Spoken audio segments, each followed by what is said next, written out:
सॼी दुनिया में अॼु करप्शन जे आलमी ॾींहुं मल्हायो पियो वञे।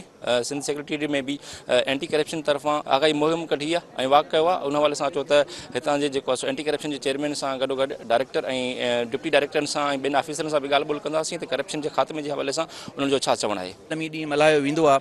इन जो मक़सदु अवामी जागृता मुहिम हूंदो आहे बुनियादी तौर ते, ऐं इन जो मक़सदु इहो ई हूंदो आहे त सिर्फ़ु एंटी करप्शन डिपार्टमेंट या गवर्नमेंट ऑफ सिंध न पर अवाम जे हर फ़र्द खे मिली करे हिन नासूर जो ख़ात्मो करिणो आहे। इन सिलसिले में गवर्नमेंट ऑफ सिंध पोयनि चंद सालनि में ख़ासि तौर ते तमामु संजीदगी सां कमु कयो आहे ऐं तमामु घणियूं एडमिनिस्ट्रेटिव रिफॉर्म्स आंदियूं आहिनि ताकी एंटी करप्शन डिपार्टमेंट जे वर्किंग में बहितरी आंदी वञे। एंटी करप्शन एस्टेब्लिशमेंट सिंध हिमल चइनि पिलर्स ते हिकु रिफॉर्म्स इंट्रोड्यूस कराया जंहिंमें लीगल रिफॉर्म्स आहिनि।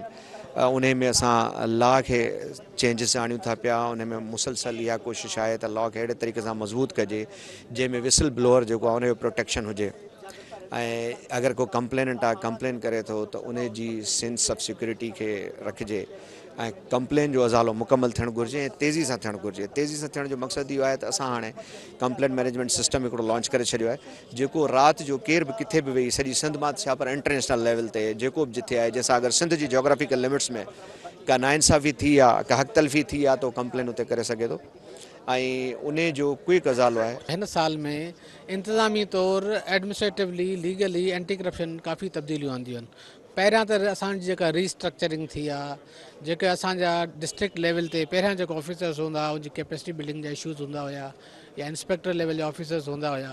हाणे असां उनखे अपग्रेड करे डिप्टी डायरेक्टर जे लेवल जा ऑफिसर्स हूंदा आहिनि ऐं ईअं ई डिवीजन लेवल ते डायरेक्टर लेवल जा सीनियर ऑफिसर्स हूंदा आहिनि।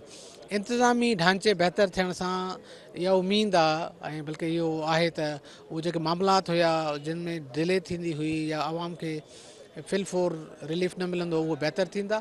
लीगली इन में काफ़ी तब्दीलियूं जेके आहिनि उहे अंडर कंसिडरेशन आहिनि। उन जे अचण सां अञा बहितर थींदो ऐं इन खे ऑटोमेशन ते आणण जे लाइ असां रिसेंटली कंप्लेंट मैनेजमेंट सिस्टम आणे छॾियो आहे। कंप्लेंट मैनेजमेंट सिस्टम त तव्हां कोई बि वञी शहरी करे ऑनलाइन कोई बि कंप्लेन दर्ज करे सघे थो। उहा रिकॉर्ड ते हूंदी, उहा असांजे रिकॉर्ड ते अची वेंदी ऐं उनजो टाइम पीरियड बि नोट थी वेंदो। त अहिड़ियुनि तब्दीलियुनि सां उमेद कजे थी त जेके माण्हुनि जी मुश्किलात आहिनि कुझु बहितर थींदी। एंटी करप्शन जे ऑफिसरनि सां ॻाल्हि ॿोल कईसीं त उन्होंने इहो चयो त सिंध में जेका सो करप्शन जे ख़ात्मे जे लाइ काफ़ी उपाउ वरिता आहिनि ऐं उन सां गॾोगॾु हिकु कंप्लेंट मैनेजमेंट सिस्टम मुतारिफ़ करायो आहे जंहिंसां सिंध जे जेके भर में जेके माण्हू आहिनि उहे करप्शन जे हवाले सां कंप्लेन करे सघनि था ऐं कंप्लेन ते ई असां जेको आहे सो कार्रवाई करे जेके करप्शन आहे उन में जेको आहे सो कमी आणींदासीं। कैमरामैन आसिफ अली सां गॾु अनवर बोज़दार, मेरान टीवी न्यूज़, कराची।